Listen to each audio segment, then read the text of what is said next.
Well, ladies and gentlemen, you're all certainly welcome back to the channel. Keith here from Command the Hoops. If this is your first time viewing the channel, please do like and subscribe below. It would be really appreciated. So, there's been a lot of speculation over the last 24 hours that Celtic are on the verge of signing a defensive player.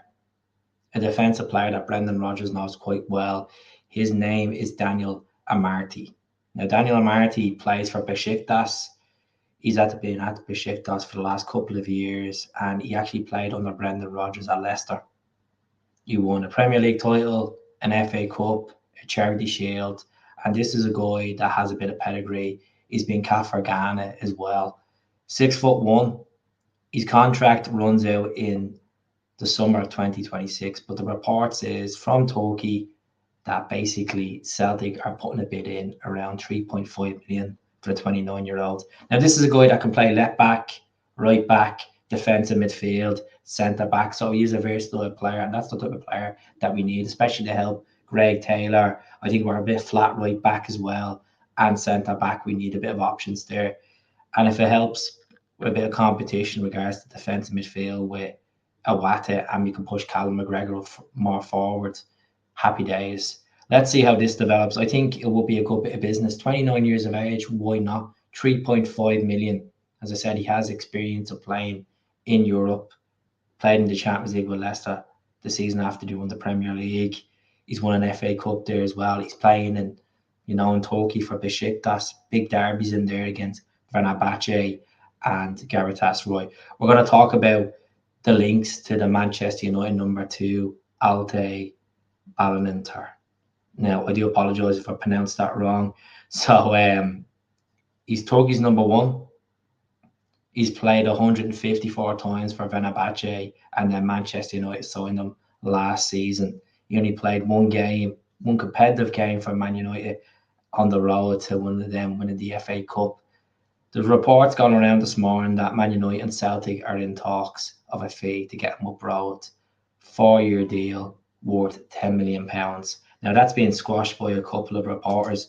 For example, from the Daily Mail there, Chris Wheeler saying that Man United sources deny speculation in Turkey that goalkeeper Altay Bayindir is set to join Celtic. He wants to fight for his place. Andre Onana is playing in goal for Manchester United. He's not having the greatest season. He didn't. Some howlers in there. But this guy, he's pretty good with his feet. Pretty composed. 6'5", playing in the big Turkish games as well. I think this would be a good signing if this is any truth to it, any truth whatsoever. We're going to be linked with a show of keepers. Creevy and Keller came out on record yesterday saying that he's basically played his last game for Liverpool and he wants to fight and get a number 1 spot and a new chapter in his life. Will Celtic be ambitious and get Creevy and Keller? I don't know if they're going to break the bank for the 10 million quid. People have been asking me the last couple of days, any news on Adam Idah? I don't want to bluff you and give you false information. It's been very stale. Since he put that Instagram post up, there's been nothing at all. Some fans are saying just pay the 7 million to get him over the line. The most I pay is about 6 million most. And if we can do a deal of getting Mikey Johnson to Norwich and bring that fee down, happy days. Or even Hakasabanovic to Norwich, happy days. That'd be the main thing. But there is reports as well that Celtic are willing to listen to offers for O. Look, O came in obviously 2022, hasn't worked out for him. Came from the K-League, couple of big goals, last minute goals, but he's not the type of player that suits Brendan Rodgers football. Let's be honest. Adam Idah is twice the player than better holding the ball up, scores crucial goals. And look, I feel a bit sorry for O. I would send him on loan to the likes of Hibs, Dundee, United, give him the experience. But if Celtic are willing to offload him and just cut the losses and even get £1 million or 1.5 million for them, happy days. I've made it clear in the channel so many times. I'd like to see O and Yang gone from Celtic completely. I don't think that fitted the intended purpose for the shorts. I just don't think they're at the level.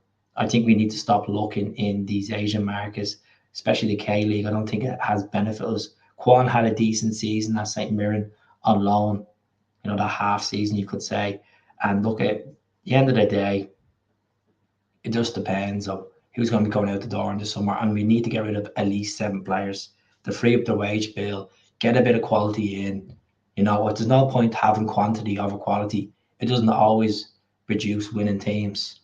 And I've said it so many times on the channel, some of these players are just not cut out for it. They just don't have the mentality. You see the likes of Mikey Johnson, strives at West Brom, goes on loan to West Brom in January, scores some really decent goals to get them into the playoffs.